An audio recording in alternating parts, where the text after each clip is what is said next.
just heard, my name is Gottfried Dulias, and I was in the German Luftwaffe Corps. I was a fighter pilot with JG-53.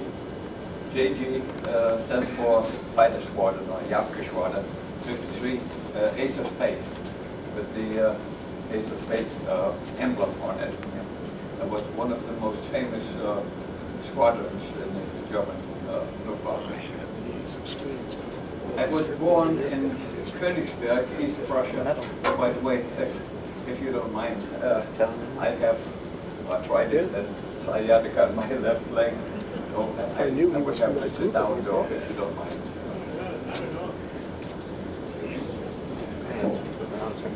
As I said, I was born in Königsberg, East Prussia, which was the northeastern German province, formerly called East Prussia, and does not exist anymore because in the Malta Conference,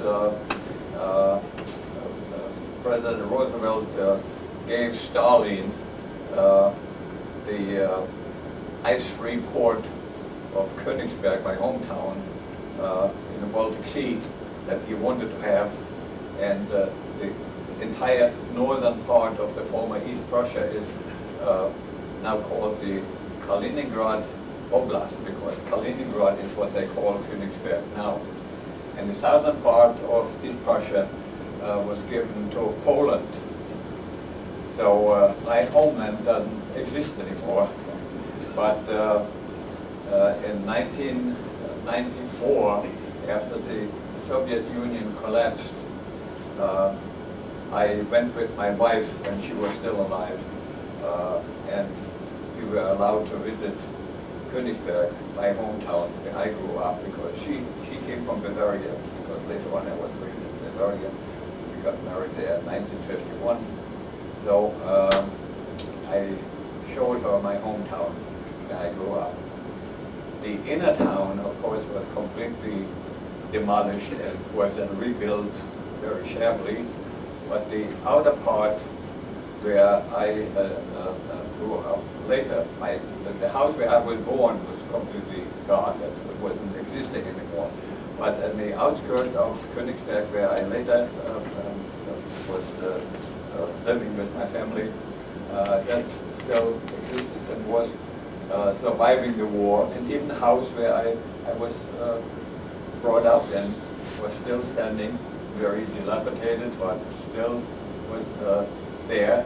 Even my school, where I went to school.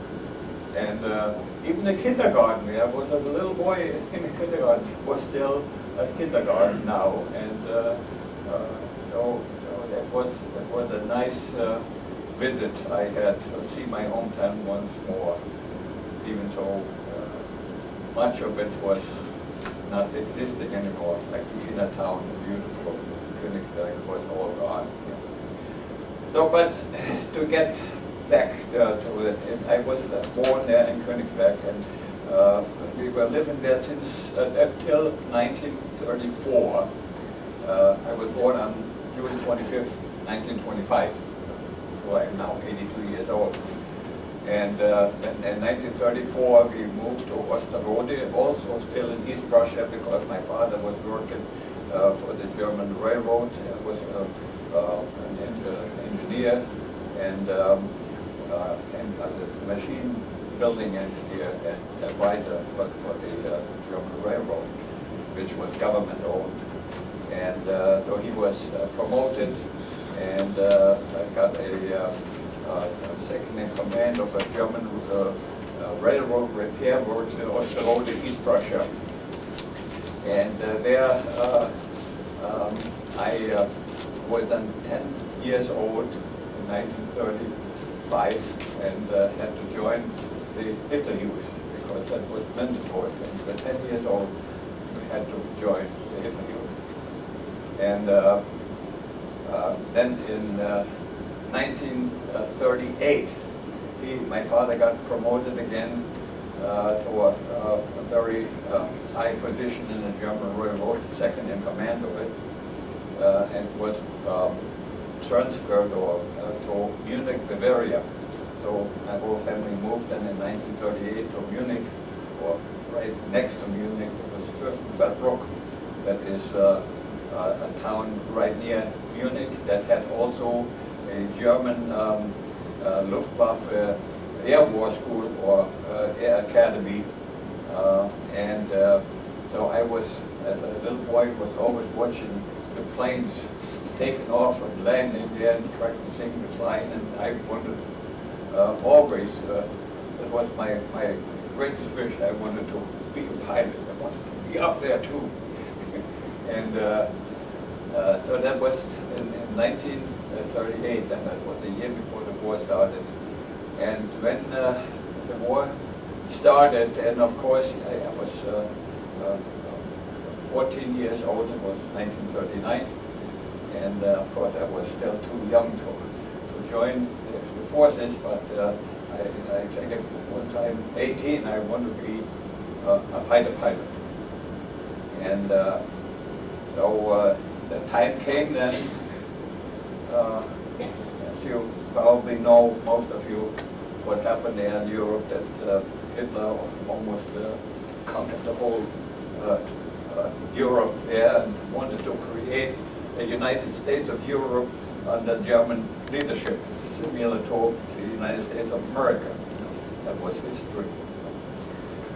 But anyway, when I was 14, then I joined the Flying Hitler Youth. First I was in the little Hitler Youth, 10 to 14, and then I joined the Flying Hitler Youth, where they were teaching glider training, which was actually mandatory in the German Luftwaffe. Before they put you in a motorplane, you had to fly the A, B, and C certificate in glider training before they put you in that plane, and to get the feeling of flying. So we had to learn to fly from the seat of our pants. You know. There was the school glider 38, which we built that ourselves in the Air War School there, or the Air Academy, where we had our meetings and where we were building planes, our gliders. And the glider was a school glider, or SG-38, that was nothing but just a wing, a tail, and an A-frame fuselage, and in the front an open seat of plywood where you were strapped on. You had your stick and your rudder pedals. That was all. You were all in the open, and a crew of 10 men, or 10 of our boys, 5 to the right, 5 to the left, running with a bungee cord that was attached, hooked up to the front of the glider, and it ran out to a certain capacity, and then a holding crew in the back with 2 or 3 men holding it, and then when the instructor said "close," then they let go and you let out like from a catapult. But of course, our first attempt there, where we were not supposed to lift off from the ground. We were supposed to slide on the ground, and as soon as the plane wanted to lift, you had to put the stick forward to stay on the ground, just glide it. So to get the feeling, to keep the wing level. And so that was our first Rutscher, they call it, gliders. Then we did that with ever more expansion of that bungee cord, so that you could glide farther, and also then lift off about like a foot or so or 2 above the ground, and keep your plane up and level and come straight down again. So little by little we had to learn to fly that way by the seat of your pants, you know what I mean? And then the A certificate, that was not, that what we had so far was on level ground. Then we had to go up on a hill, from the plane up to that it was about maybe 10 to 15 feet above the lower ground level, and the ground crew ran up to full capacity and pulled up, and then you were up in the air and you were ready to start with already about 10 to 15 feet up as soon as you left the hill ground, you know. And then we had to come straight down, keep the plane level, and come straight down and settle down gently, you know. And when you were able to keep the plane up for 30 seconds, then you had the A certificate. And that was like for about halfway up the hill. But then for the B, we went up to the top of the hill, and that was about already 60, 70 feet above the other ground level. So you started out already at a higher level. And the glider, the SG-38, is strictly a glider, as it says, wordly glider. It cannot soar.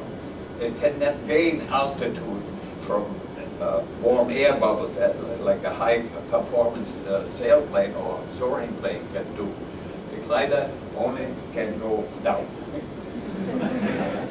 So the B certificate from the top of the hill, we pulled up, and then of course automatically as you reach the point where the pulling crew was below, then it unhooked itself and you leveled the plane out, and then we had to fly a left curve, a right curve, back to left and center, and then center down. And you had to stay up about a little over a minute. But I was able to almost 2 minutes I was up there and made my B certificate. And then later on in the Luftwaffe, I flew my C certificate, and then I flew in a soaring plane. So when I was 17, I was then called to serve in the German labor force, the Arbeitsdienst, which was mandatory for any future soldier. You had to go first through the Arbeitsdienst. Men as well as women. The women were in the women's Arbeitsdienst, and the men Arbeitsdienst. And we were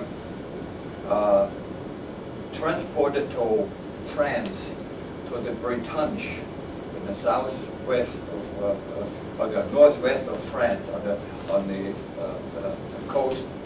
We were supposed to build fortifications against any invasion. And but when we were there for about a month and a half or so. No orders came through, no materials or anything, so we had just regular pre-military training there, you know, marching and singing and even parade march, you know. And but the orders never came to build anything.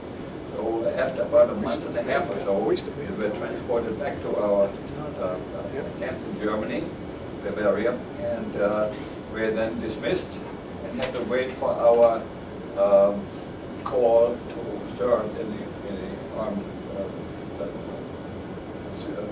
forces. Now I had applied to be a future pilot for the Luftwaffe. And all my friends, school buddies and all, they were already called for the infantry, artillery, or wherever they were assigned to. And I was still at home waiting for my call to come. And then finally, after a month or so, an order came through. I have to report to Munich, to the Air Ministerium there, to be tested to whether or not I am suitable to be a pilot, future pilot. And that was a 3-day test. So we were ordered to bring whatever we had to bring the clothing and even bathing suit, because we had to swim too and all.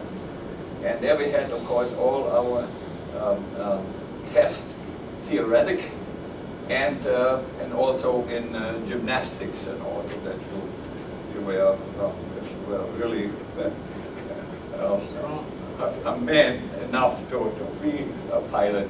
And then also one of the last things was you were standing alone on a forum of 8 Luftwaffe psychologists. They were on a half-round table there.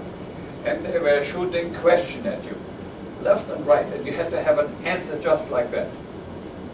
They wanted to see if you have a quick reaction.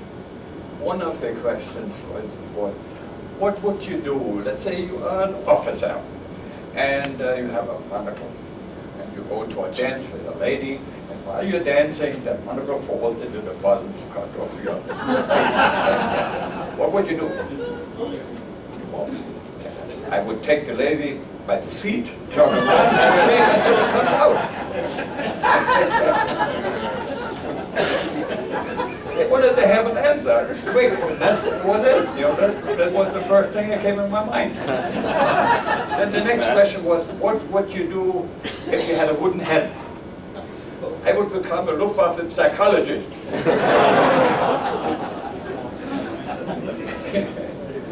So then the other one asked, now hold a lecture about the love life of the cobblestones under the influence of the sun. Wow, what do you say?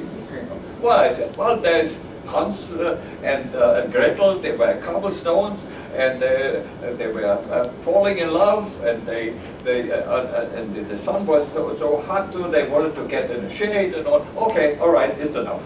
They wanted just to know whether or not you are not just sitting there and twiddling your thumb and have no answer for anything. They wanted to have an answer just like that.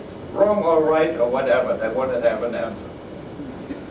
And so finally, this test there with the psychologist actually took about maybe 20 minutes. But to me it sounded like 2 hours. And I was sweating. Well, anyway, I must have passed because a week later I got notification that I'm accepted and have to report again to the same ministerium in Munich to be inducted into the Luftwaffe. And so a week later, I was told to bring all what we had to take with us, our clothes or whatever.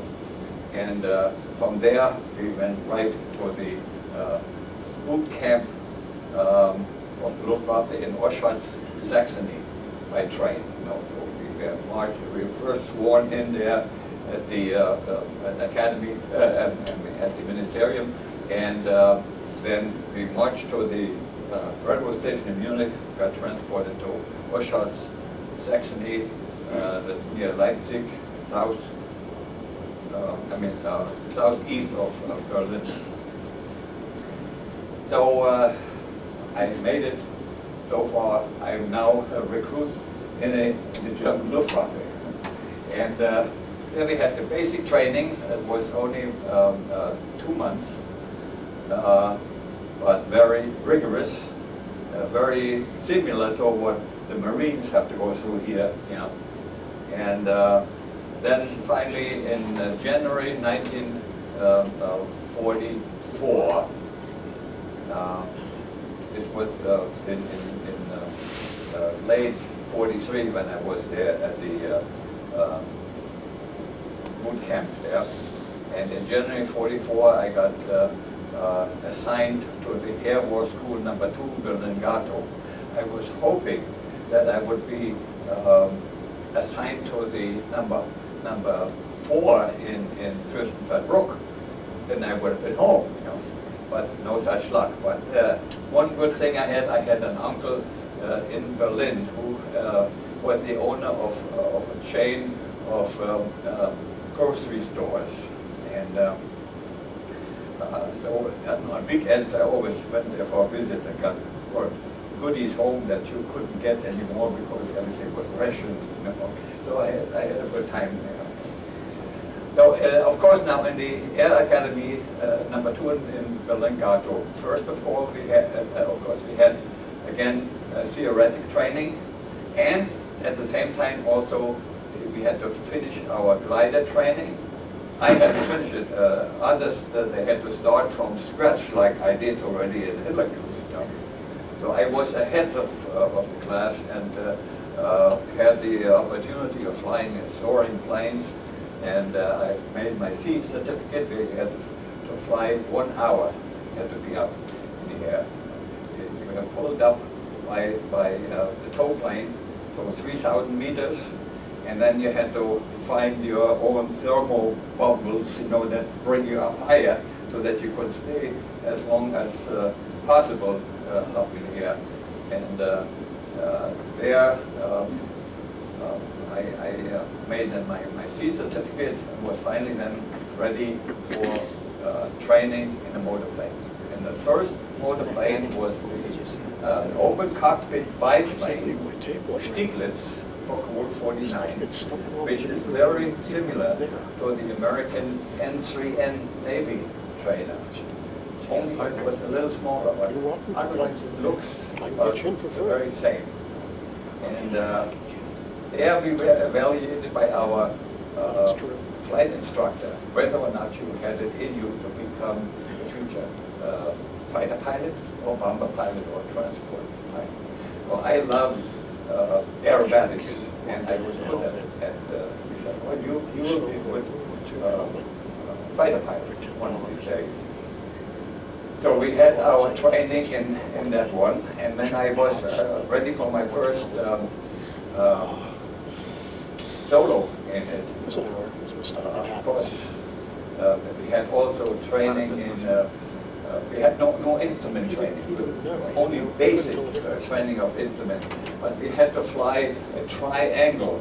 We had to fly here from Berlin to one town that was about 50 kilometers away. Then you had to fly from there to another one which was about 75 kilometers away, and then come back to the base in Berlin. And so you had to fly by instruction and compare with your map, and I got lost. I had to use the iron compass. Now the iron compass is you go low, fly low, along railroad tracks and come to the next station, and there's a big sign in there. Oh, this is Cottbus. All right, then I looked up on the map and oh, there I am. So of course, when I got back, we had an atmospheric indicator in the tail, built in the tail, that shows that you were whether or not you deviated from your assigned altitude. We were supposed to fly at 1,000 meters high, and that is 3,000 feet. And so I had to go down. Was indicated. Oh, so you went for a beer somewhere, right? Well, anyway, I made it, and my second plane that I flew then, since I was suitable to be a fighter pilot, our next plane was the Bigger Jungmann, also an open cockpit 2-seater biplane, but very highly aerobatic. And there I learned aerobatics, and that was fun to fly. And my flight instructor said, well, I mean, you're learning very fast. You're born fighter pilot. And of course, I felt very proud about that. And then I flew my first solo then finally in it, and thought that was flying colors, and then got into the Bigger Jungmeister. The Bigger Jungmeister is the same plane with, of course, it's only a single seat and had a radial engine, while the other one had an inline engine. And that was the best aerobatic plane in the whole world for a long time after the war even, until they came up with a pitch special, you know. So that that plane, there was absolutely nothing you could not do. Whatever is possible with any airplane to do, that plane did it. Everything, even forward loops, if you could stand it, no block coming up. Yeah, that was everything possible you could do with the plane, and that was fun to play, to play, to fly, you know. And I graduated from there, soloed, and then got into the Messerschmitt 108, which was a four-seater, side by side, and it was originally designed as an executive plane, but we had it as a trainer for the 109 because the two-seater 109s what they had built, there were not many in existence, and so our base had only the 108, so we wanted to fly in a 108, a more powerful plane, had the same flying characteristics as the Messerschmitt 109, but of course the 109 is still more maneuverable.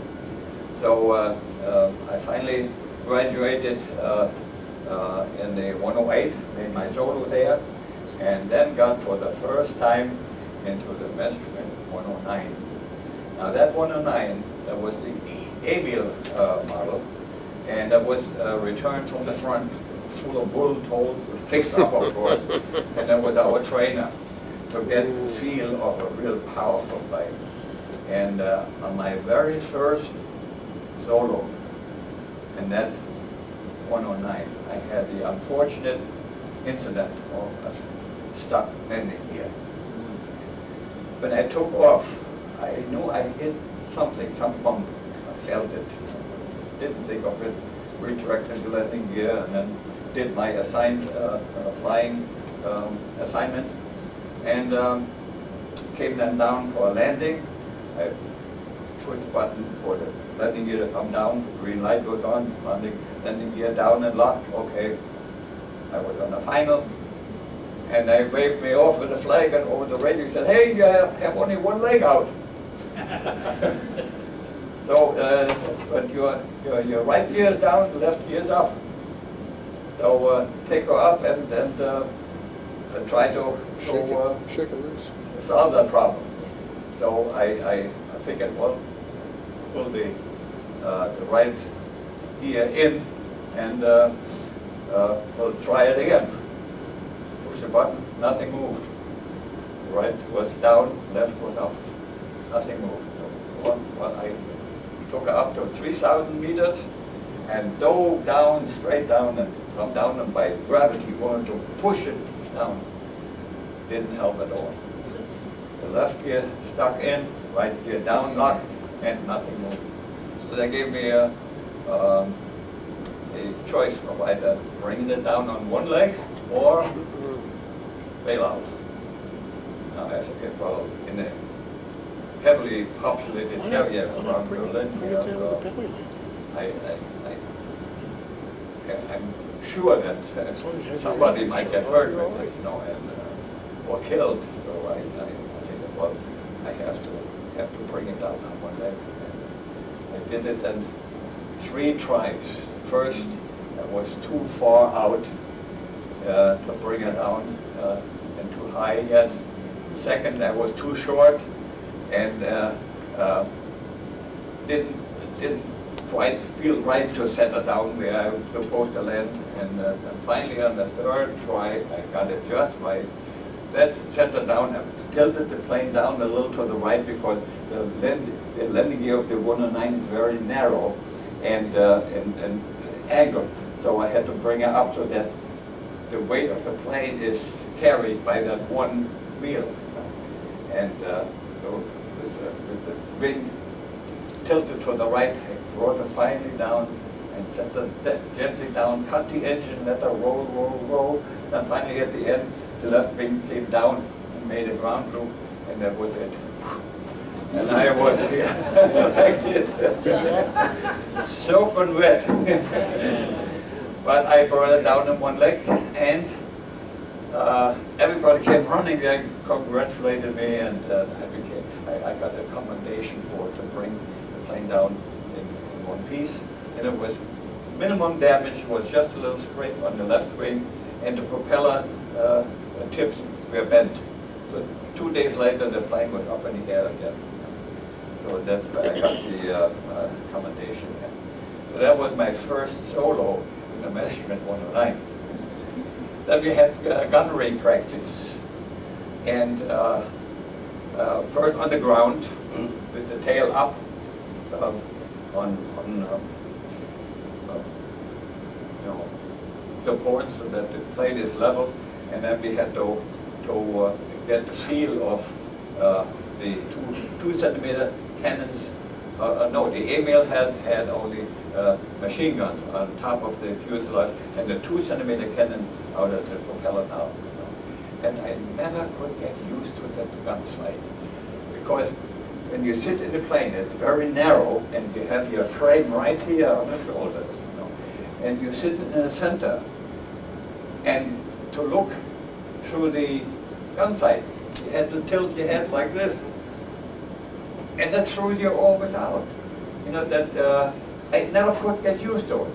That when you go like this and you still steer, that I never could get used to it. And well, I barely passed my test in gunnery there, and then later on the front, when I was on the front, I had my mechanics remove that thing. I said, take the damn thing out of here. I don't need that. What I did then later on, when I had my Gustav G model when I was at the front in August '44, and was assigned to the JG-53 station near Aachen, northwest Germany. Then I told my mechanics, take this damn thing out of here. What I did, and I took some black India ink, made one dot right in the center of the windshield, and used that as my focus point, and never missed ever since. I shot down 5 planes, all shot down with 1 round out of the 3 centimeter cannon. I never used the 2 centimeter cannon, because the Gustav had then 2 centimeter or 20 millimeter cannons on top of the fuselage, and the 30 millimeter right through the propeller down. And the breech of the cannon was right between my legs. They had to move the rudder pedals left and right to make room for the big breech of this 30 millimeter cannon there. And once you pull the trigger on that one, you felt that recoil in the whole plane. So at first, when I was there assigned to the JG-53, all novice pilots had strict orders not to engage into any air combat unless you are challenged by an opposing plane. Then you had to defend yourself. But you had to just observe the techniques of air combat. You had to fly as a Haitian. Haitian is a little rabbit, that's what we were called, little rabbits, before we had our first air victory. Once we had our first air victory, we became a haze instead of a Haitian, or a hare. And once you had about 10 air victories, then it became an old hare, but I never made it that far. So anyway, I flew about 5 or 6 missions just as an observer. And on I think it was my 6th mission, that I was challenged by a Spitfire. Because since we were stationed in northwest Germany, Aachen, that was the shortest leg between England and Germany. And they had Spitfires for escort. The B-17s, as they came in, had Spitfires for escort. And because they had the shorter range. The other leg that flew to Berlin and farther east, they had P-51s for escort, and especially also with the Tuskegee Airmen, and they were tough cookies, so I never had the opportunity to fly against the P-51. So here I was just fighting Spitfire. Our job was to take the fighter escort away from the incoming B-17s so that the neighboring Fokker World War 90 squadron had a free hand attacking the bomber from the front on. And we were strictly ordered not to attack the bombers, only fighter escort. So here I was finally challenged by the Spitfire. And he thought maybe that I am out of ammunition or a novice pilot that does not engage or make any attempt to engage in an air combat. And thought, well, yeah, an easy target. But he was bitterly disappointed. We were curving around for about a good 15 minutes. And I did not pull the trigger. He was constantly shooting and also hitting me a couple of times there. I had maybe about 20 bullet holes showed up later on. And then he probably figured, well, I must be out of ammo because I never pulled the trigger. Because I was waiting for the chance that I fly so close that once I pulled the trigger, I could not miss. And that was the technique of Eric Hartman. Eric Hartman, the ace of aces, that shot down 352 airplanes. Nobody in the world ever shot down more than he did, Eric Hartman. 352 air victories. And he said, never waste any ammunition. You fly so close in air combat at collision course that once you pull the trigger, you cannot miss. It is dangerous, but it works. And finally, I got to fly right into my firing line, pulled the trigger, and with that one round out of the 30mm cannon hit his engine, and he was immediately on fire, had to bail out, and came down right near our base. In that afternoon, I met him. And as he walked towards me, his name was Lieutenant Fred Browning from London. And as he was walking towards me, he says, "So you're the chap that brought me there. Jolly good fight, jolly good fight." So we were talking like friends or comrades in arms that we were. We had no animosity against each other. I mean, he had to do his job, I had to do my job. It's either you or me. You know? And so we were talking about our training and our planes and so. And he had much better training. He had 3 years training as a fighter pilot. I had barely 8 months training, you know, and not even full 8 months. As I said, we were talking like friends, you know, and then of course he became a prisoner of war and was probably serving somewhere in the Stalag Luft number 3 or whatever. I never heard from him again, you know. Even now, after the war, I tried by computer search, you know, but there was nothing coming up. So I would have liked to see if he's still alive, you know. But anyway, I had my first air victory, and I became a Arctic. And then about a week later, so I shot down another Spitfire, but that was not an air combat. That was more or less, I snuck up on him. Because from a distance, I was flying home to our base, and he was flying the distance from a distance of about a mile or so. In that distance, the Spitfire looks very much in profile the same like the Messerschmitt.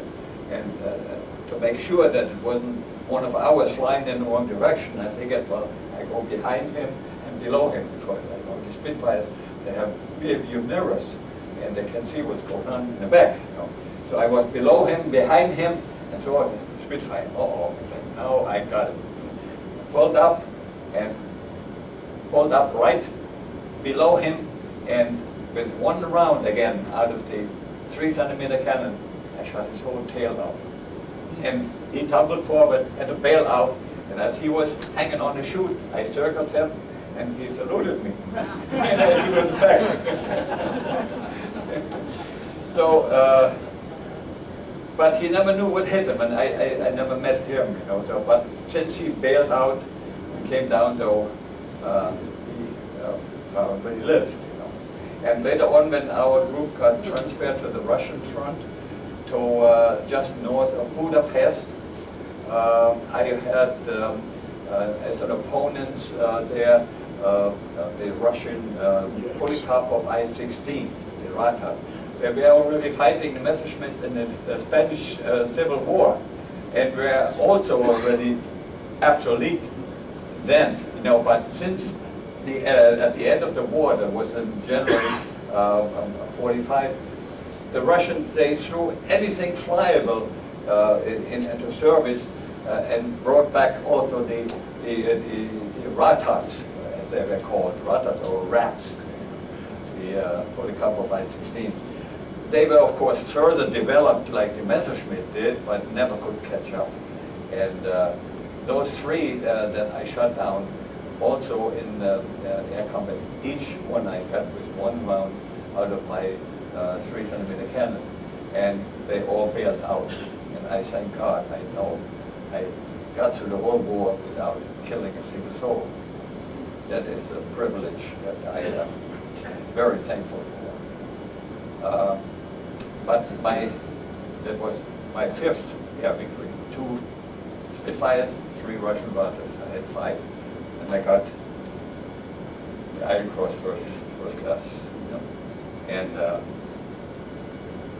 on my 6th one, that was on the 4th of March 1945, and there was a good day again, because in inclement weather we couldn't fly. I had no instrument training, so we were flying only in good weather.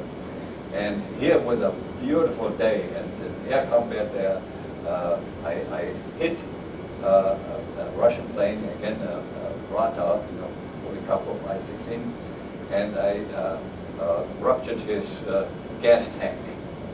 But he was not on fire, but he was losing gas. That evaporated into a white smoke, or white flag. So he had the white flag up, and he dove down and knew he was losing gas, and I was hoping he still had to go down on our side, because we were on the German side of the front. And I was hoping he had to go down and land still on our side. But he kept on going at treetop level. So as I was following him, I was not shooting at him, because at treetop level, he wouldn't have had the chance to bail out. So I figured I get him in my gun camera, then he goes down for a landing, and I photographed that with my gun camera, then it counts as an air victory. It's a forced landing. But all of a sudden, we were over the front, and I got hit with machine gun fire from the ground, and my engine started smoking, and I had to immediately make a belly landing. And found, luckily, an opening between forested areas there to settle down, and barely made it out of the plane, and blew up. So then I became a prisoner of war for 3 long years in the Russian gulags. Now, I would like to read you a small excerpt of my book from this time when I was a prisoner of war in Russia.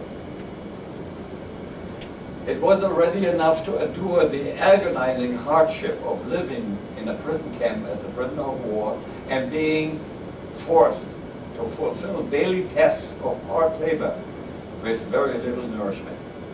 But also the fact that I had to earn that food. And worse than that fact was also the daily constant reminder right before my eyes of the worst possible scenario, that death was final and that there was no coming back. I was already living through a hell on earth. The grim and gruesome sight that was most upsetting was right before my eyes. And I get back to that a little further down. On May 10th, when the European part of World War II ended, a roll call held by the Russian camp commander resulted in a count of 4,864 prisoners present. We were promised them we would be returning home soon. In Russian, Skora domoy. This good news turned to bitter disappointment as days became weeks and weeks became months and months eventually turned into years without any acted intention of sending us home. So it was no wonder that in the spring of 1946, the daily roll call count for our Penza camp. Penza is a town right at the Volga River between Moscow and Stalingrad. In that area, Penza, Kazan area, was our camp.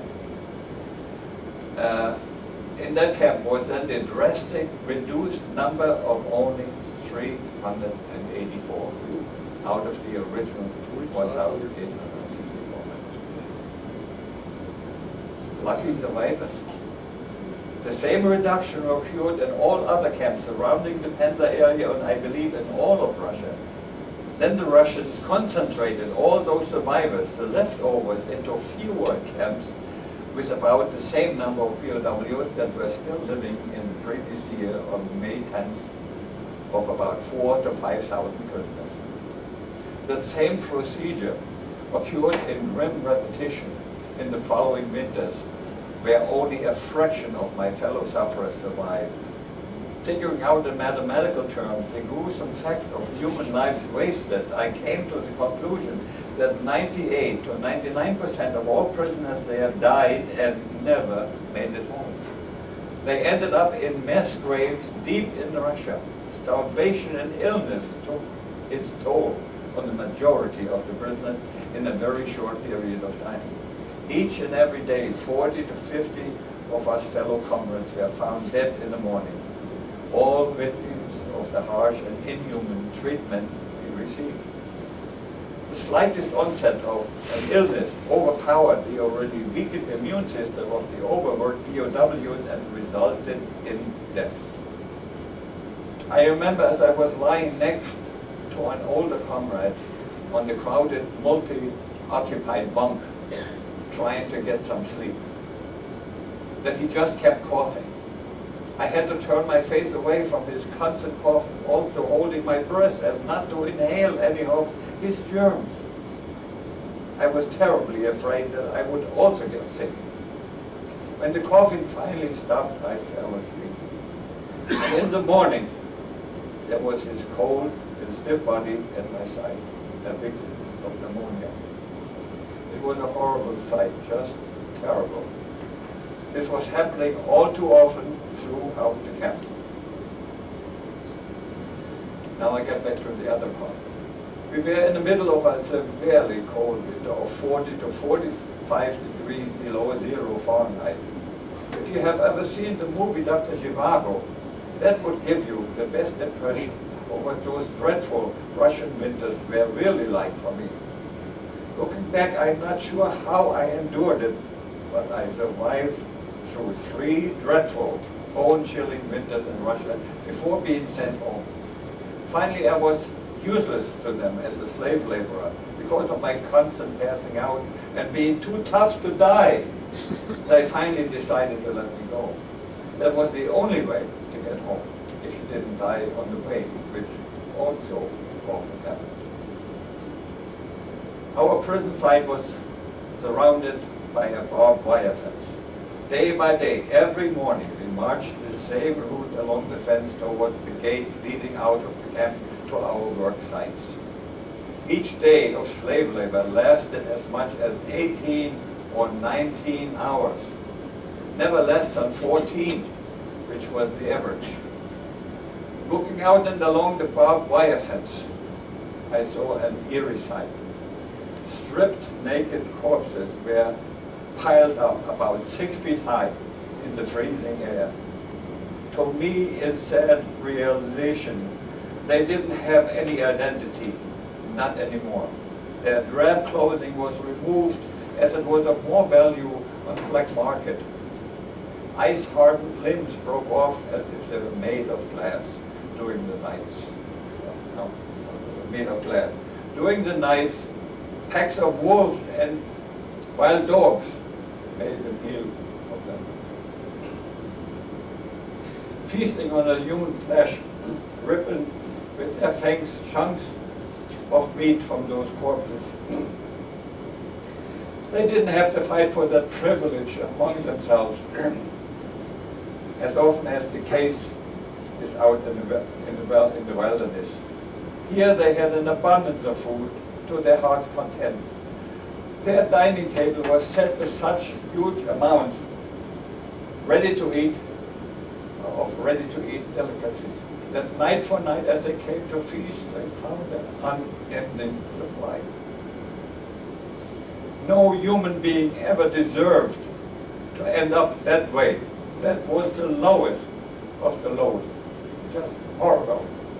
Anyone today would find that sight to be a scene from a horror film, unimaginable in the civilization we are living in.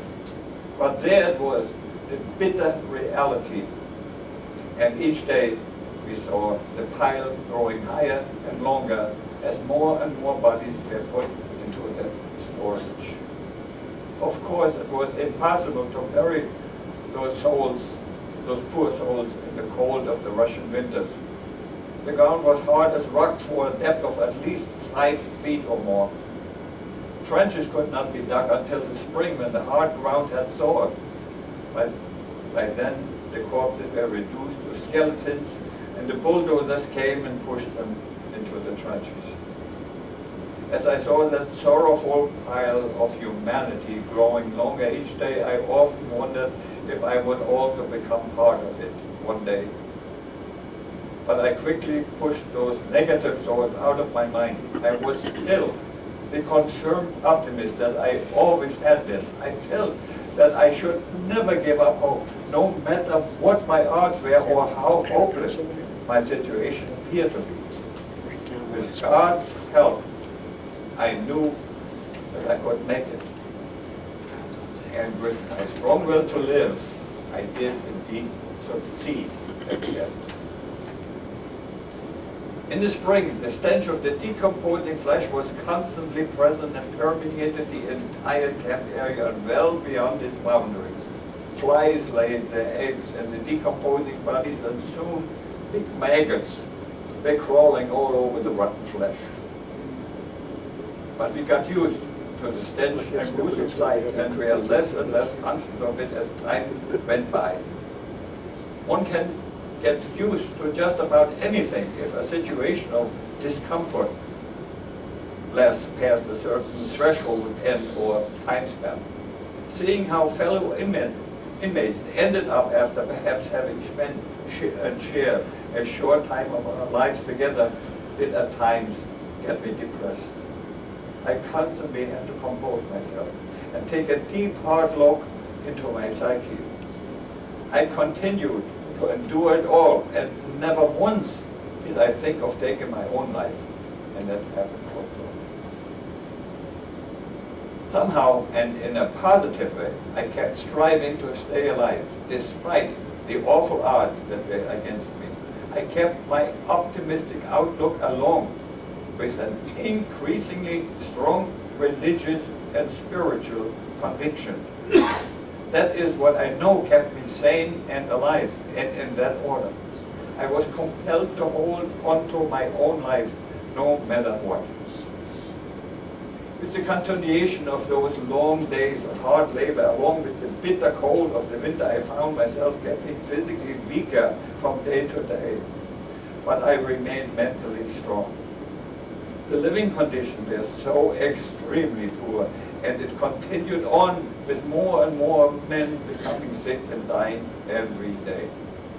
The standard fare of the same bland and sometimes almost poisoning diet, I say that because sometimes we got rotten fish to eat, and got sick from it. Despite my trades, the trades, was, since I was not a smoker, and we got sometimes a little portion of Mahorka, the Russian poor man's tobacco made from the stems of the tobacco plant, not the leaves.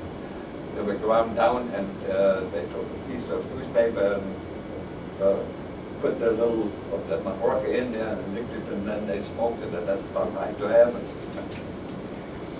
So despite my trades, so I traded then my Mahorca for another bowl of Kapusa, the title of my book, and or another piece of clever, this Russian bread, is what so-called bread. When you go here to the supermarket and you buy yourself a dog biscuit, that would be cake compared to what they call bread. So it was taking this toll on my health, despite my trade, so I had to do extra food. Usually during those delousing days, doctors came around making inspections of the extent of deterioration of our health. It was at one of those times that the doctor pinched the skin of my ribs and noticed the condition I was in and what has happened to me. I was admitted to the POW hospital, which was a converted school, or was formerly a school, and now they made it a prison hospital. With floor 6 on the floor. I was fortunate enough to be recognized in time as being in dire need of treatment in the Lazaret hospital. And I was thankful to God that I didn't have to spend the rest of the long winter in the Gulag. I stayed several months in the hospital to recuperate before I was sent once more to the dreadful camp and the long days of hard labor. And this cycle of getting in and out of hospitals and gulags repeated itself in ever shorter intervals that I was finally declared useless to the Russians and wound up on this so long craved for transport that brought me home on January 4th, 1948. Thank God.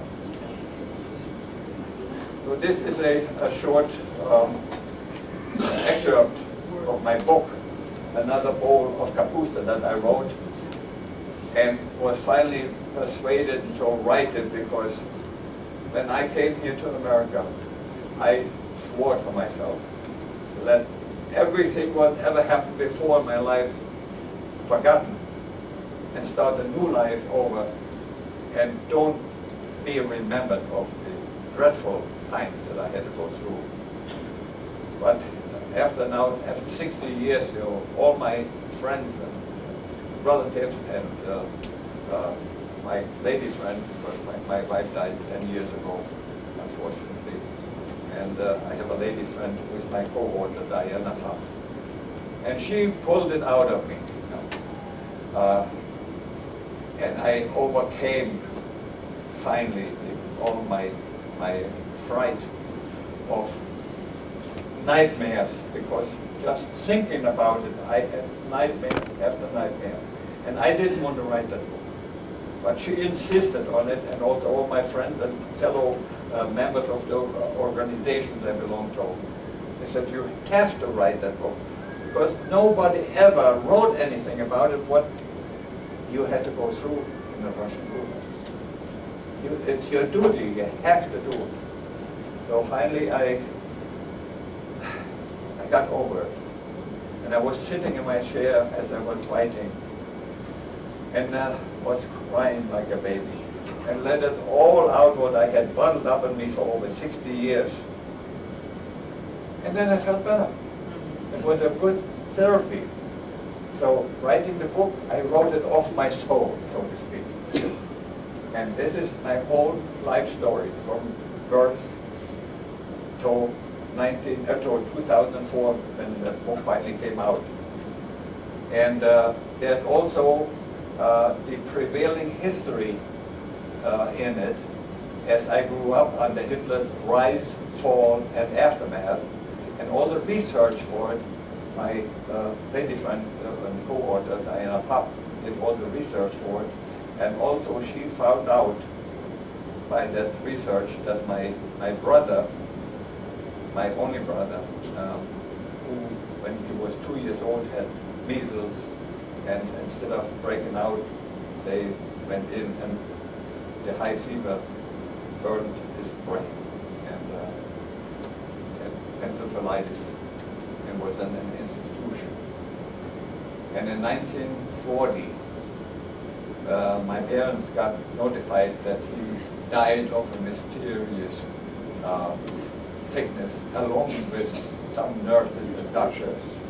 And my lady son found out he was euthanized because he was a useless individual, and they had no use for them. They were still they euthanized. So that is my story. Oh yeah, now here in America, when I came finally to America in 1953, on March 17th, after I married on March 31st, 1951, I married my wife, also everything in my home.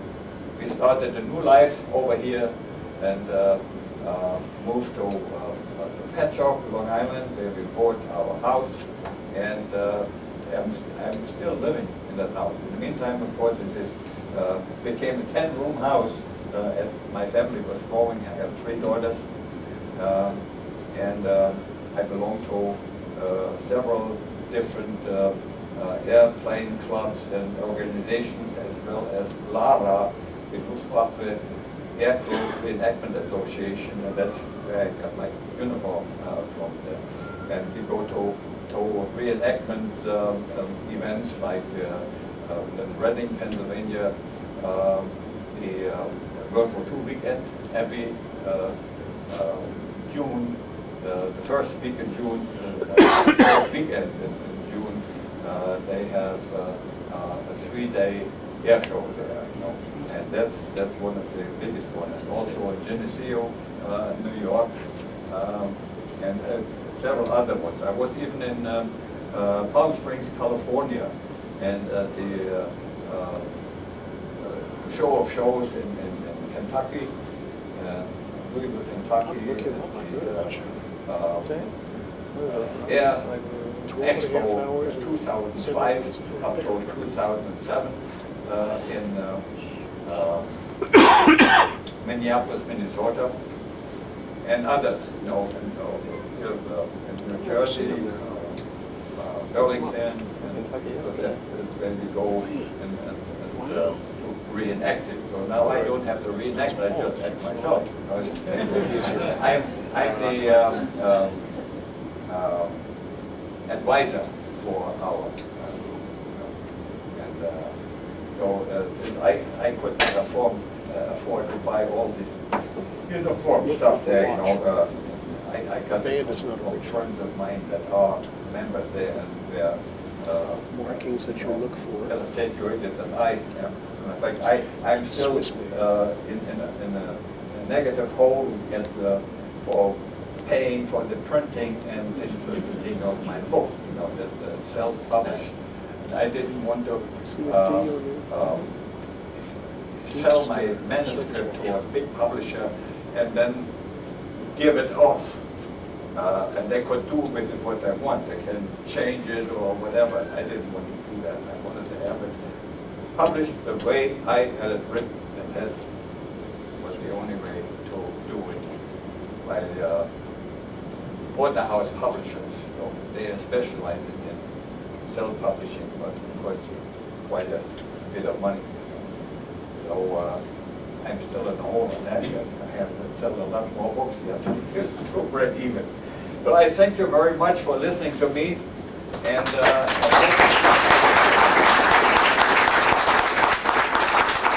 does anyone have any questions for Gottfried? Gottfried, were you based around Aachen when the Battle of the Bulge took place, and if so? No, at that time I was already a prisoner of war, because that was late 44, and that's when I was already a prisoner of war. We heard about, something about last offensive that was done the Battle of the Bulge, but we received very, very little news, and even I was surprised when I came back and I found Germany was cut into several zones, So so I was then already prisoner of war. Yeah. What about it? Any other questions? I don't,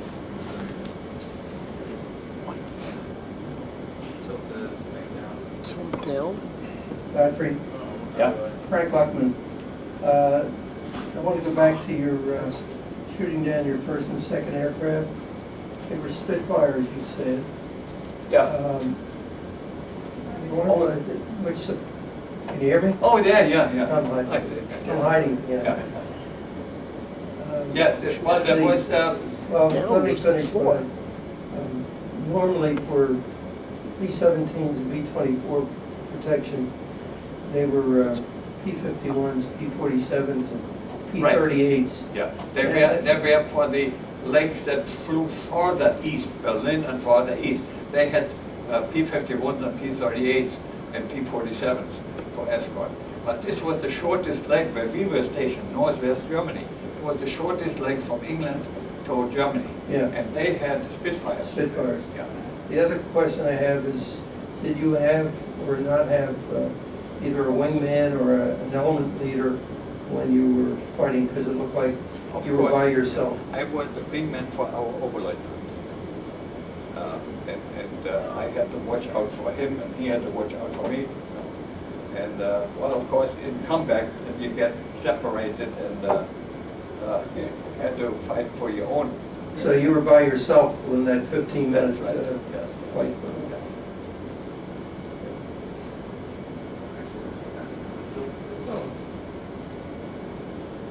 In the prisoner of war camp, were there other nationals, any Americans?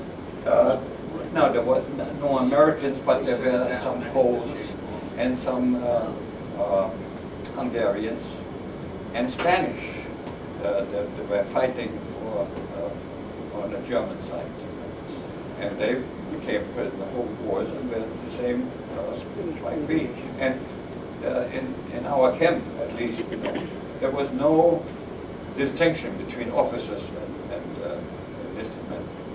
You were a prisoner, and that was it. You were treated just the same. Anyone the same. I guess the Red Cross never got to you. The Red Cross never got there, no. Because, you see, Eric Hartman, the ace of aces, who shot down 352 airplanes, he was also a prisoner of war in Russia. He surrendered to the Americans. They turned him over to the Russians. And he became a prisoner there. But he was there 10 years, but not in the gulags that I was in. He was in a so-called parade camp near Moscow, where they brought foreign visitors and reporters there to show how well the Germans are treated there. He never would have lasted that long in our gulag that we were working up to 19 hours a day. Sir, I'd like to ask, on the basis of two observations, two questions. Yeah. Was there any political training that you got to make sure that your head was in tune with why you were fighting? And secondly, any time during that time of your military service, did you waver as to the rightness of what you were doing and for which you were fighting? Well, we were not politically trained. We had nothing to do with the Nazi Party. We were soldiers first, and we had to do our sworn duty, and had nothing to do with the party, and therefore we had no political training. But when I got in late 1944, in August 44, when I got to the front, we already knew that the war was close. And we had to fight, had to do our sworn duty, and did the best we could. And we always were outnumbered. So we were fighting a losing battle. We knew it. And but we had to hold out to the end. And the German Luftwaffe was also the reason why there are so many that had such a great number of air victories was due to the fact that there was no system like the American had, that you fly like 25 or 30 missions and then you go off. You had to fly until you died, or you made it through, or became a president. Did you ever fly in Normandy and go out and eat like this Vincent Charlie? No. And see, as I said, I was only in North Germany in the defense of the Reich, on German soil, near Aachen. And later on, when our group got transferred to the Russian front, so just north of Budapest, that was the only war action that I encountered. First in the defense of the Reich, and then in Hungary, but there was no other front. I have a question. In your camp, when you were there, Stalag, there was a lot of, when the Russians started to come back, okay, there was a tremendous amount of soldiers that were captured. Okay, were they in your camp, those soldiers that came from Stalingrad? From Stalingrad, not one, no. We heard about from some comrades that came from other camps, and also from a camp where soldiers of Stalingrad were there, you know. And we heard about it, but... So where was most of your fellow prisoners from? Because 4,000 seemed like a lot if they weren't from... 4,864 we were there on May 10th, yeah. Well, they came from the East Front, you know. Of course, the Russian prisoner of Russia, you know. But they came from all over. In my book, I have a list of some of my comrades, and they came from all over Germany, from Berlin, from Bavaria, Westphalia, East Prussia, you know, where I came from. It was a great mix. You know, it was not any certain group of area that they came from. It's all from all over Germany. I have a comment and also a question. The comment is that if you're interested in hearing other stories like this, our website, which is listed on our handout here, has a good story of Heinz Beck, who grew up in Germany, and it takes his story from his birth all the way through the Russian front. Very interesting also. And I've been asked, I wonder what your religion was. Well, I was, when I was born, in a Protestant family, and in Russia, in the prison camp, especially when I was in the hospital there, we had a German military chaplain there. He was a Catholic chaplain, and he held some services, not mass, you know, but he held some religious services, especially for Easter and Christmas and such, you know. And we were talking a lot, and I had a Bible that you will find in my book, which is, by the way, one part of the secret of my survival. The Bible has a lot to do with it, you know. And we were talking quite a lot, and I found that the Catholic religion was more appealing to me. And when I came home and I met my wife, or my future wife, she was Catholic. She helped me to take lessons in a German monastery to become a Catholic. And I was then Christian, became a Catholic. After the war, what type of work did you do in civilian life? I didn't quite hear that. After the war, Yeah? what type of work did you do?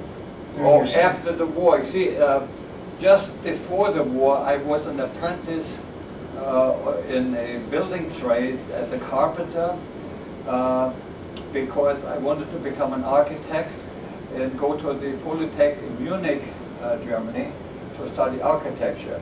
But one of the main requirements was that you had to be a first-class mechanic of a major building trade in Germany.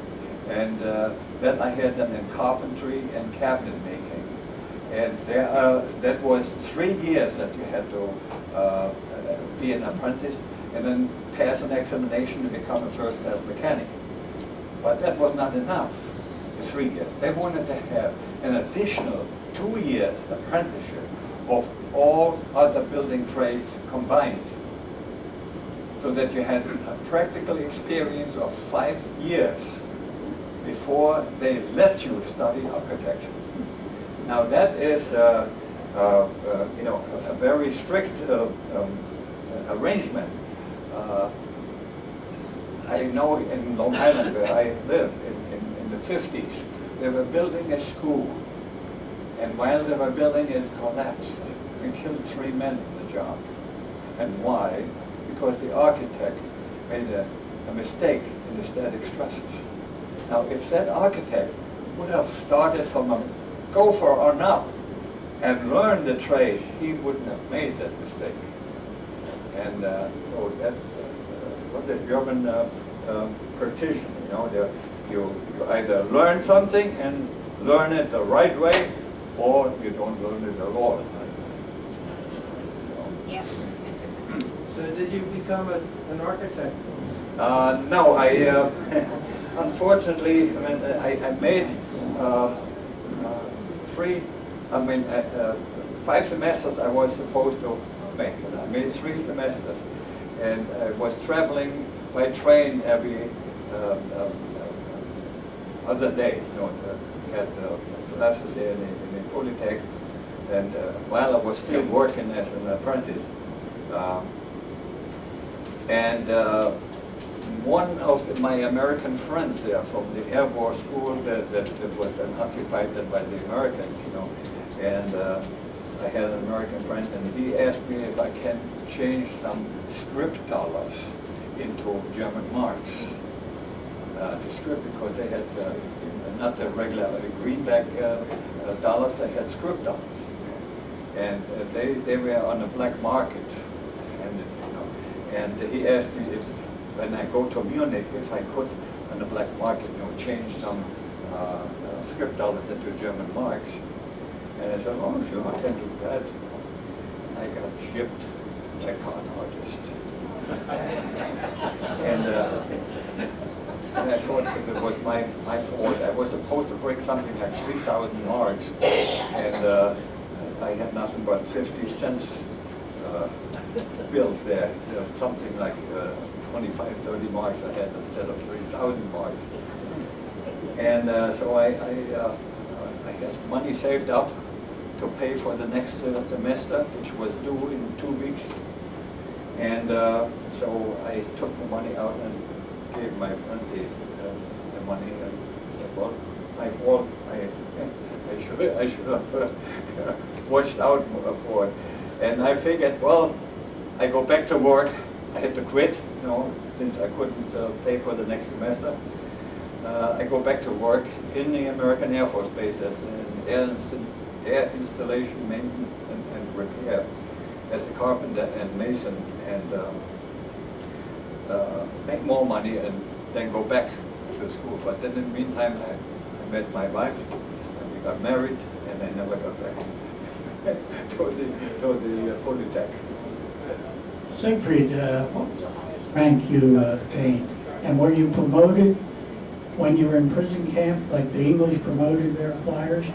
No, in a prison camp, rank played no role at all.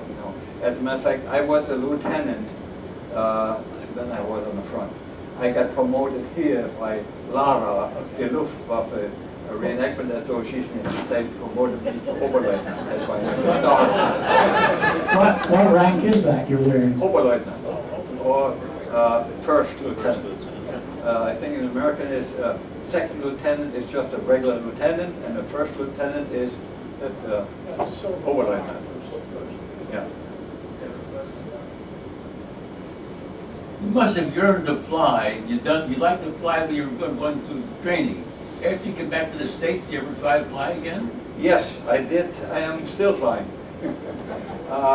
I live in Patchogue, and Bayport is the next village. And they have a grass field there, and they have also a museum, and they have also 3 different aero clubs. I belong to all 3 of them. The Antiguas, Antique Airplane Society, the Bayport Aerodrome Society, and the Early Flyers Club. And of course, friends of mine, they have planes, and I fly with them, you know. So I cannot fly by myself anymore because I have a pacemaker, and my medical was taken away from me. So I have to fly, if I want to fly, I fly with a licensed pilot, and I can fly the plane then, but I have to have a licensed pilot with me. So, but Any other I'm still questions? flying. Thanks for coming, Gottfried. Thank you for coming. And we'll see you next month. And like I said, you're welcome to come back for us. What, you want to tell about your book, Gottfried? How much you're selling it for? Oh yeah, the soft cover is 25, the hard cover 35. And I have only one hard cover left. Right here. I was born and raised in Philadelphia, and never lived anywhere else except the time I was in the service. I was born in 1924, and I became 18 years old on July 25th, 1942.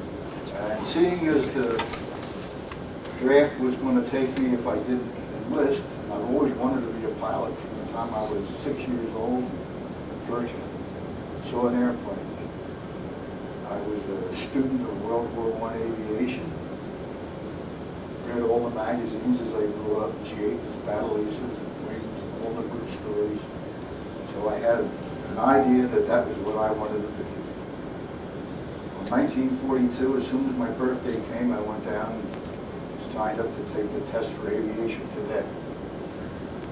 I passed. They told me to go home and wait for them to call me. So I went home, waited. And finally they called me and told me to come in on November the 15th. They swore me in, and I was a member of the United States Air Force Cadet Corps. They told me to go home again. They called me.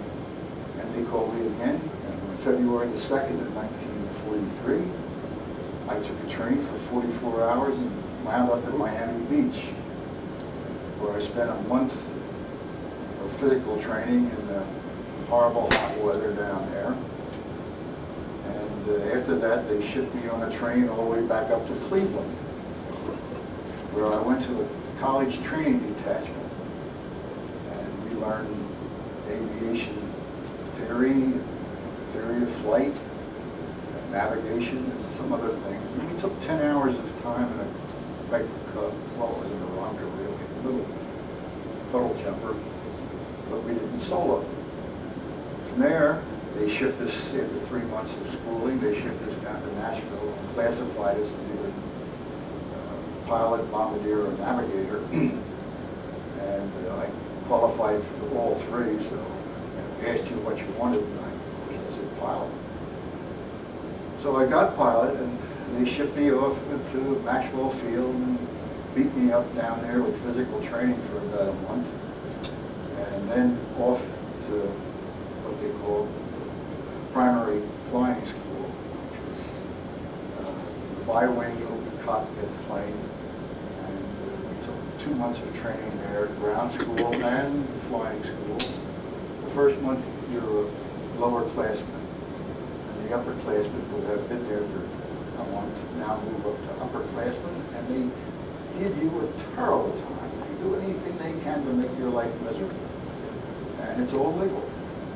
They come in, inspect your room, and kick the door so there's dirt on it, and you're watched for that. And they just do anything that they can to make life miserable for you. But that's what happened to them for the first month they were there.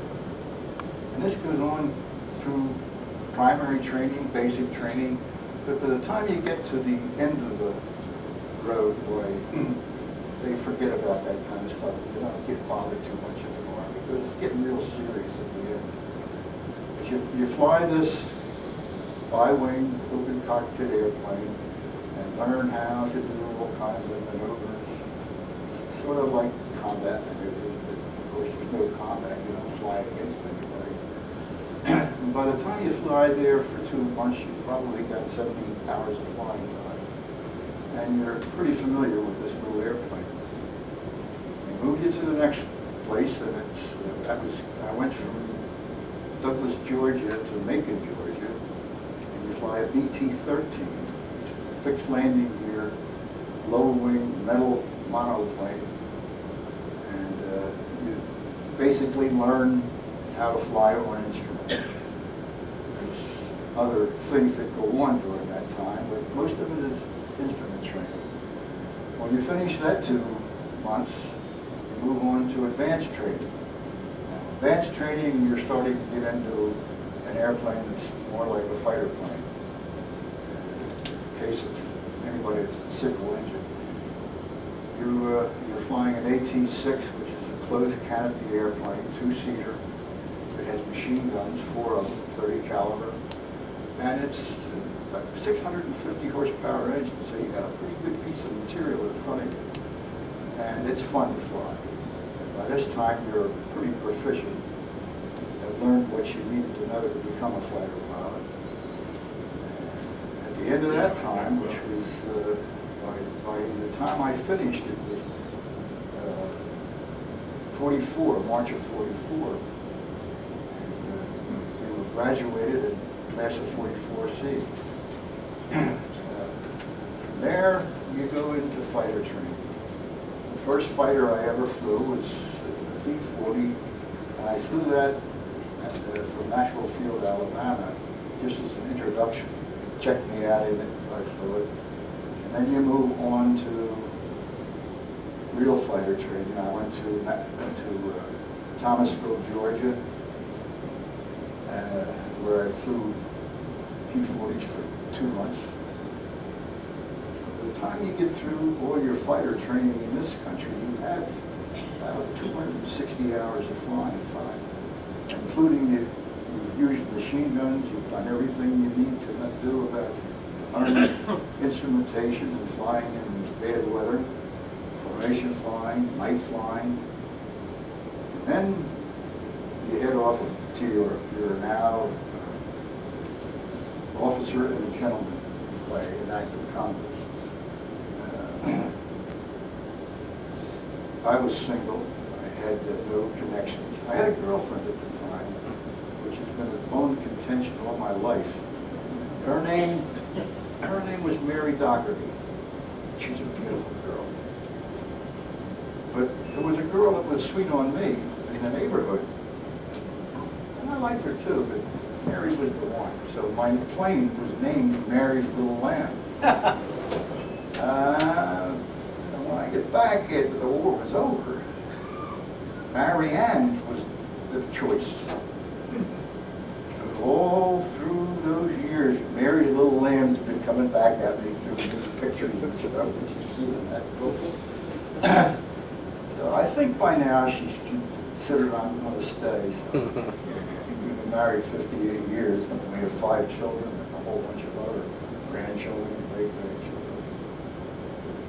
But to get back to the war part of this story is not too drastic. We went over as a replacement group. We sailed across 9 days across the ocean and landed at Speke, in England. And we were, I think there was 8 or 9 of us that were shipped from Speke to Leiston, England. Leiston is a fighter base about 1.5 miles from the coast, east coast of England. It's the closest fighter base to France and Germany. We flew P-51s of Mustang. And when we got there, of course, none of the 9 of us had ever flown a P-51 before. So we had to be checked out. And over a 2-week period, we got checked out by what they called Clobber College. It was right up in Yank magazine during the war about that. One of the top pilots in our group was the head of it. He was the professor of Clover College. And he taught us what the 357th did as a group in flying combat, all the maneuvers, what they expected us to do. So it took us about 2 weeks. And by that time, they put us down in a room and told us we had to do some things to make sure that we knew everything that was possible to know.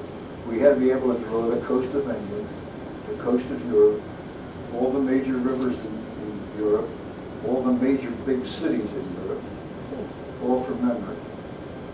If you could do that, they figured you wouldn't get lost when you went over there, no matter what happened. Well, that's not entirely true. I mean, that you could get lost no matter how much you knew about the ground, because half the time you couldn't see it. Europe in the winter of '44 was the coldest they'd ever had in their history. And it was white on the ground and nothing but clouds. Ground was as high as you could go for a great many of the days that we went up. I flew 36,000 feet in formation with 48 airplanes through clouds until we broke out in the sunshine above. From ground level to 36,000 feet. We got up there and all 48 planes were still there in formation. Now that's a feat that I don't think anybody else can claim. But my first mission was to a place called Wessel. And we were there to escort the bombers to bomb the bridge across the line at Wessel. They didn't hit the bridge. They blew up an awful lot of farmland. The bridge still stood when they were done. We didn't have anything left to do, so we decided we'd get down and shoot something up. So that was my first mission and the first time I fired my guns. They picked up a marshalling yard at a lumber yard in this area just off the river. And we went down and strafed it. And we carried paper tanks. Somebody just asked me about that. We had paper tanks that held 108 gallons of gas underneath each wing. They were pressed paper, and we'd feed them first and get them empty, and then we'd drop them before we go into combat. So what we did was what gas we had left in them, we just strafed down into the lumber yard, whatever was around. There was trains all around. We'd shoot them. After the gas hit them, we dropped the gas on the first pass, come around and shoot them again, and the gas would light up and burn the whole place up, which was a nice sight. So we did that on my first mission, so that got me excited. Well, we went back to Wessel 4 times, 3 more times, took 4 total, and the bridge was still there when they crossed the line, American service. Across the line. The bridge was still standing. They never did hit it. Right after that, the 357th was awarded a presidential citation, and it was because of pinpoint bombing. So I still have a presidential citation. They never took it back. So I guess it's legal now. The rest of my missions were. I flew 29 combat missions at the time between then and the end of the war. And my first mission was right at the end of December. And if you recall, right at Christmas time was when the Battle of the Bulge occurred. We couldn't get off the ground. There was nowhere to go to see anything. It was socked in from 30,000 feet to the ground, from England all the way over to Czechoslovakia. And it stayed that way for weeks and weeks. So we could go up and fly, but we couldn't support the troops, which is what was necessary. They were getting beat up down on the ground. The 26th, I think it was, the clouds broke and the announcement came over, get ready to go, boys. The overcast has broken, we're going in. So we flew over. There was nothing but airplanes in that area. alone. You just couldn't see anything else. There were airplanes everywhere. 47s were flying around, strafing everything down on the ground. You were afraid to go down to get in that mess. You'd be running into each other. But that was the end of the Battle of the Bulge. They just destroyed the German army right there. That was the end of the German army. From then on, all our missions were escort missions until it came time for the Rhine crossing. The Rhine crossing, we were told we were to stop transportation. We went over what they called fighter packs. We would take like 4 flights and go over and fly, and we'd stay in this area until somebody came in and picked us up, and we'd leave and they'd take over our territory. And they told us, we want you to stop anything that's moving towards the front. He said, even baby carriages, I don't care what it is. You shoot it.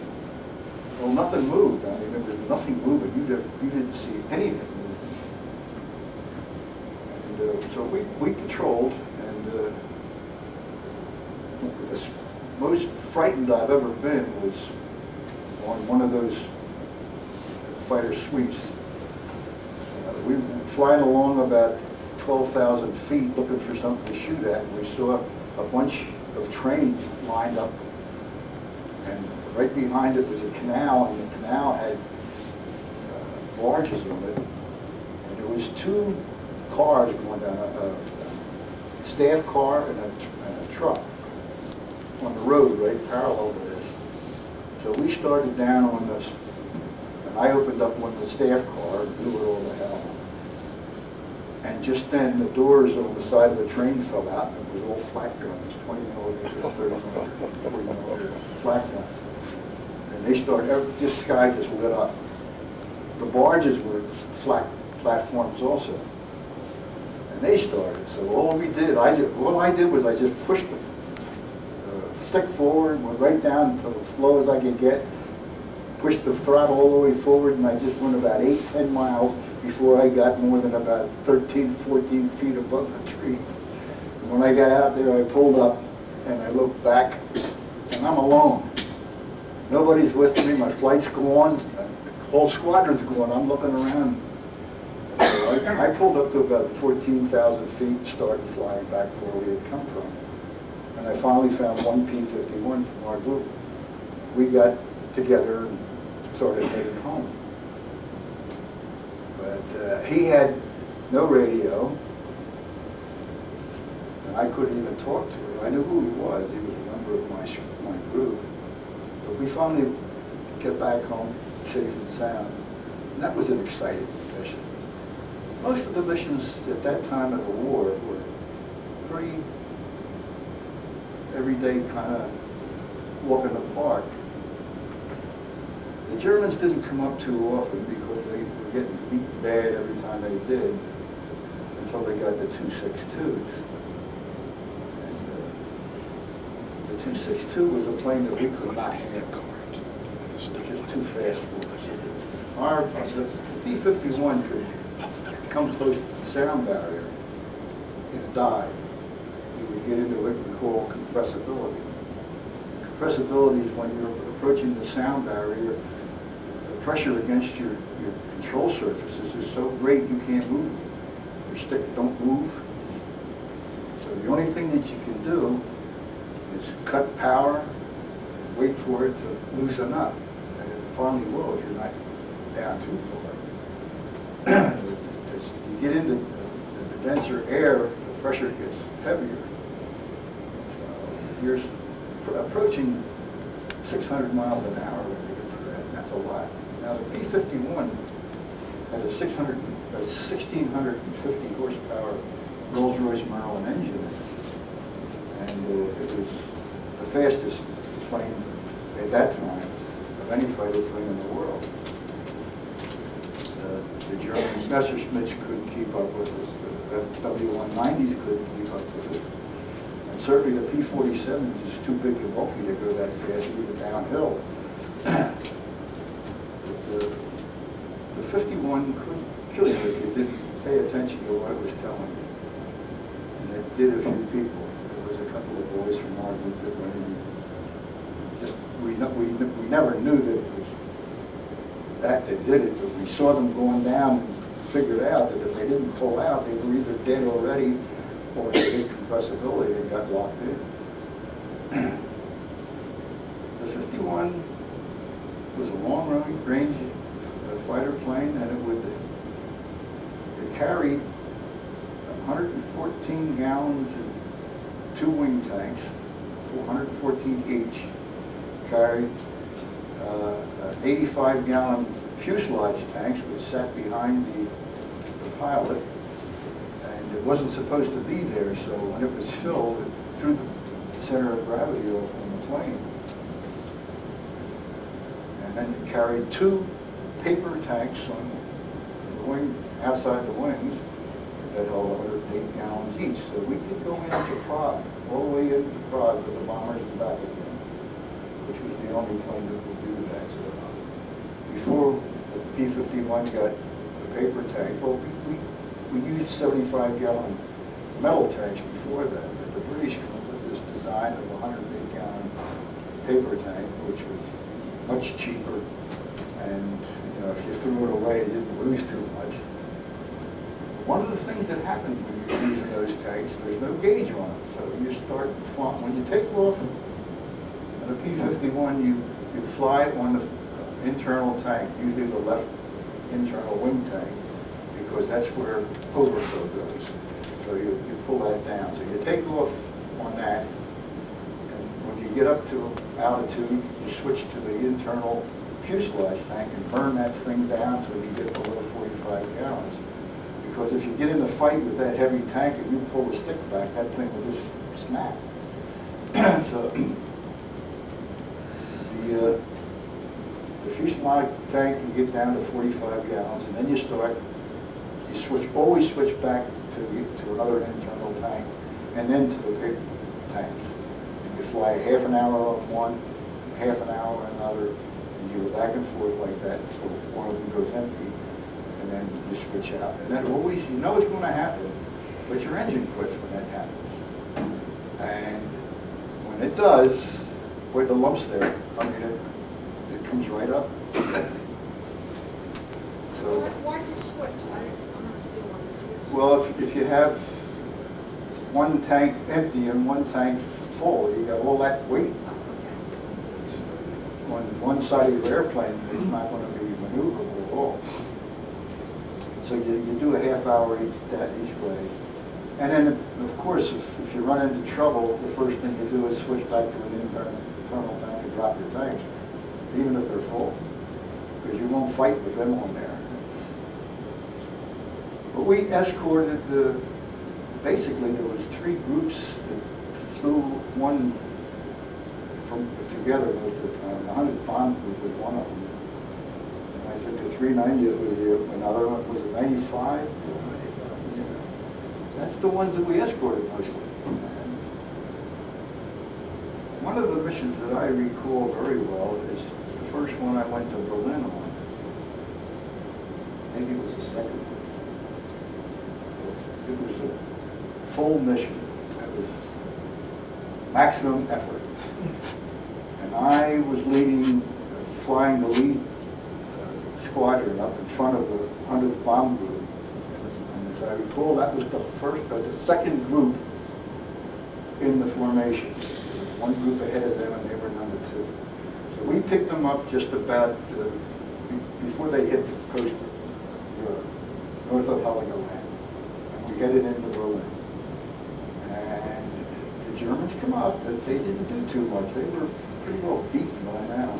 But what impressed me was they bombed, and of course, we don't go near the target. When they hit their initial point, and go on their bomb run, we get out of the way. So even the German pilots don't come up there. They don't want to get near that flak because it is terrible, especially in places like Berlin. But when they came out on the other side and turned back, we picked them up and took them back out again. And when I crossed the coast going back to England, the bombers were still coming in. So I don't know how many groups of bombers there were, but there were thousands of them up there. So you know Berlin got beat bad that day. That was great. Close to the end of the war, when that last big mission that they had. I had been in one other mission to Berlin. It was not as big as this. There must have been over 2,000 bombers hit Berlin that one day. So you know the people down there had a bad, bad day. Well, let me see, what else can I tell you? After the festivities were over, we were destined to go to Far East. And then we were told, nah, that wasn't going to happen. And then we were told we were going over to the Army or Air Force occupation. The 100th Bomb Group flew all that we couldn't take with us in trucks and stuff. They flew some of our equipment over. And on the 29th of July, 1945, we headed over to Nuremberg, Germany, R-85 field. It's a German air base about 4 or 5 miles outside of. Now, I can't remember. Bavaria, anyhow. And we stayed there, I stayed there until 1946. I came home in March of 46. I was discharged the 17th of March. When I came back, when I got to the States, I requested to skip the discharge and put me into a jet group, but they wouldn't do it. They said that they had enough jet pilots that you signed up for discharge, so you wanted to discharge. They had already been training pilots to fly jets before the end of the war, so of course they didn't need any extras. So if I had signed up over there, it would have been fine, but I didn't. Because when you're that age, you're not very smart.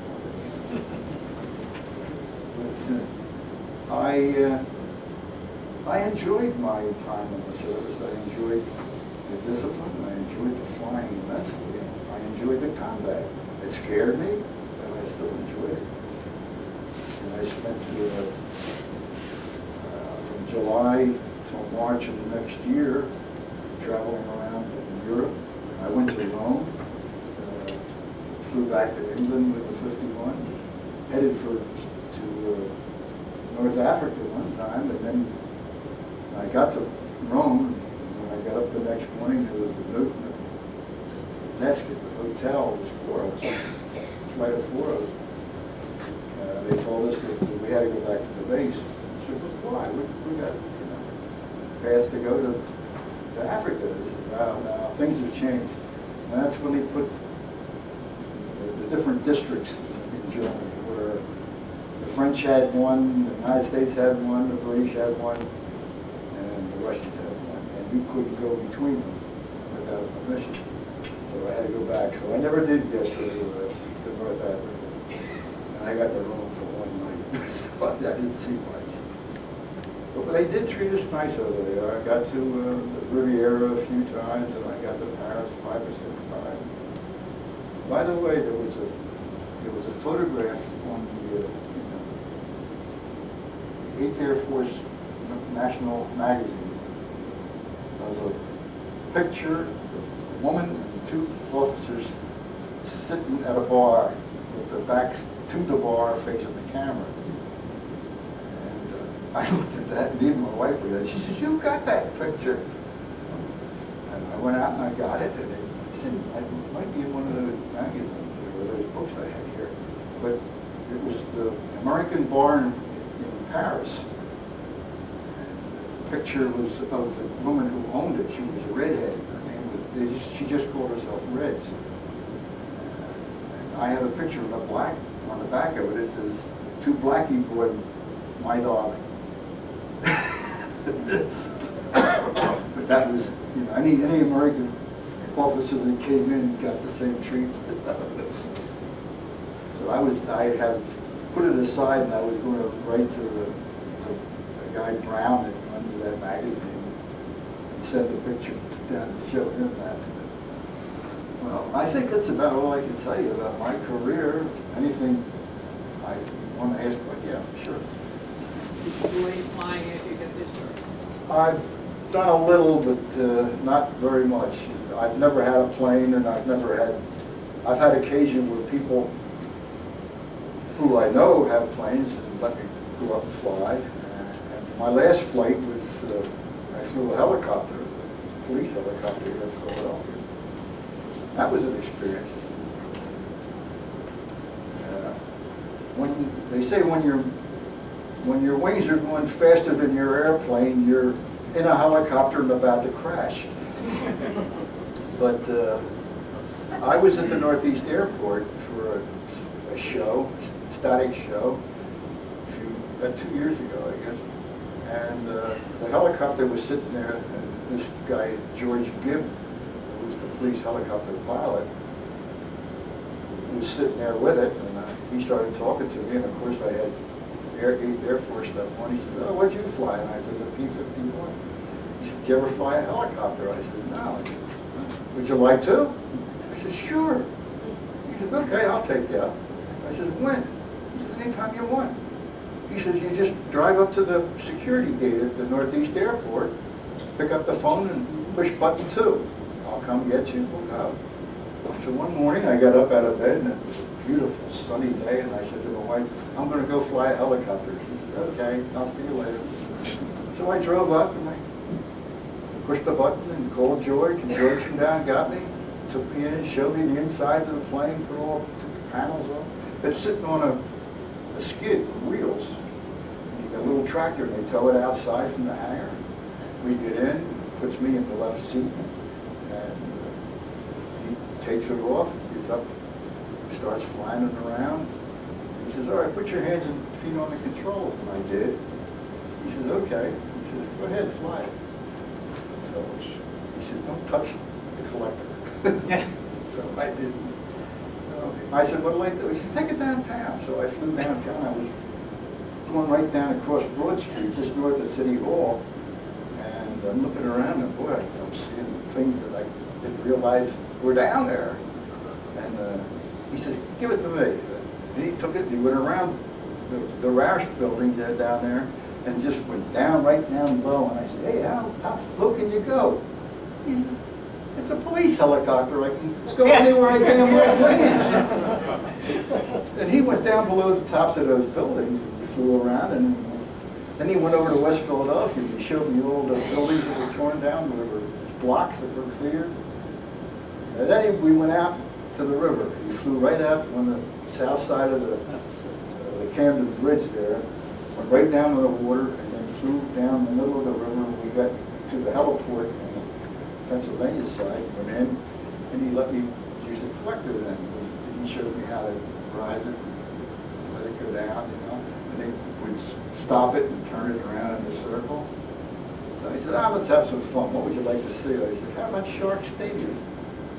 So he took me over to Camden, went down into Shark Stadium. We just sat there turning around, looking at everything. That was nice. And then he let me fly it back up to my house, and my wife's down on the ground in the backyard doing her gardening, and she's waving like that. So I have flown. I've flown a few planes, but not much. What was this? Hmm? When did you fly the helicopter? It was about a year ago. Just about a year ago. Yeah. When you flew missions, how long did a mission like to Berlin? Because you're strapped in A single seater, yeah. Well, don't you get cramped up? oh yeah, sure. I mean, you're up there 4.5, 5 hours a lot of times. The longest mission I flew was 6 hours and 27 minutes. And that was to Prague. And by the time you get back, you have to get help out of the plane. You can't get out by yourself. But that was the only plane that could do that. You had enough gas aboard that you could stay up that long. And not always. I mean, if you run into combat, you burn gas a lot faster. That plane, the 51 Rolls-Royce engine burns about 55 to 60 gallons of gas an hour. If you're just cruising along, taking the bombers for a ride and back again, you don't do anything else, well, you can stay up there for a long while. But when you get back, you're in bad shape, I guess. You know, you're up 30, 32, 33,000 feet, and it's like 60 below zero up there. So if you touch anything that's on the outside of the airplane, your skin comes off if you're not covered in clothes. Pardon me. When you flew over Berlin, did you have a critique with the British and the Russians? Because the Russians wanted part of Berlin a lot more than what the Americans wanted. I never flew over Berlin. We didn't go into those places where those bomber boys go. I mean, they were shooting out there. I didn't want to. Oh, I thought you mentioned the fact that you flew over Berlin. No, not over it. I flew to it. We took the bombers in. When they hit the initial point, that's before you get to the target, we get away. There's no point in us going in there because the German fighter pilots aren't going to get in there. Understood. Any other questions? You mentioned paper wing tanks. Was that like a thick cardboard that was waxed, or? It was, the British made them, and it was, it had some, like, it was like a shellac color cover on it. Well, I don't know how it was done, but it was pressed. It's paper mache. Well, it's not paper mache. What they did was they put some kind of a mixture together and then pressed it. And it was hard as a rock and solid. I mean, it would bounce if you dropped it. But they would tear a wing off. I've seen pictures where a B-24, where the fighters were overhead when this one B-24 got out of position and they tore the wing off of it. I saw a B-24 get the wing torn off it with one of the bombers in his own group dropped bombs over right through the wing root.